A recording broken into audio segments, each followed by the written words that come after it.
Samantala, dahil sa mabilis na pagresponde ng mga otoridad sa isang riding in tandem shooting incident, naaresto ang isang suspect habang nasawi naman ang kanyang kasamahan matapos manlaban sa mga rumespondeng polis at militar sa Cotabato City.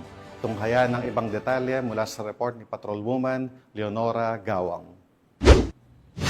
Isa ang nasawi habang isa pa ang naaresto sa mga suspect na sangkot sa riding and tandem shooting incident matapos ang naganap na engkwentro sa pagitan ng mga operatiba ng Cotabato City Police at Militar nito lamang ika-20 ng Hunyo taong kasalukuyan sa Doña Pilar Street, Poblacion 4, Cotabato City.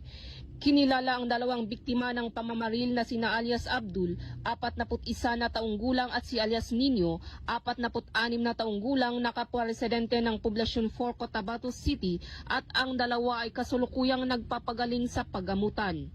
Samantala, kinilala naman ang naarestong suspek na si alias Homie, 24 na taong gulang, residente ng Purok 2, Ampatuan, Maguindanao del Sur.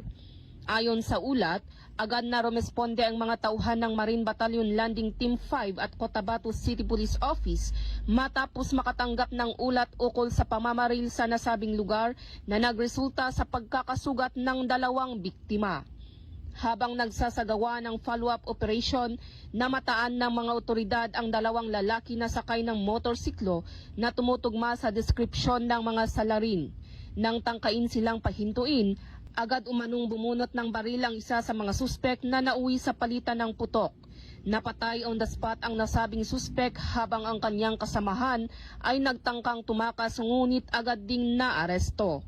Samantala, patuloy ang isinasagawang investigasyon ng Cotabato City Police Office at mga kasandaluhan upang alamin ang motibo sa likod ng krimen at matukoy ang iba pang mga posibleng kasabwat ng mga suspek. Mula rito sa rehiyon ng Bangsamoro, ako si Patrolwoman Leonora Gawang, nagbabalita para sa Police News Network, alagad ng batas, taga-taguyod ng Balitang Pulis.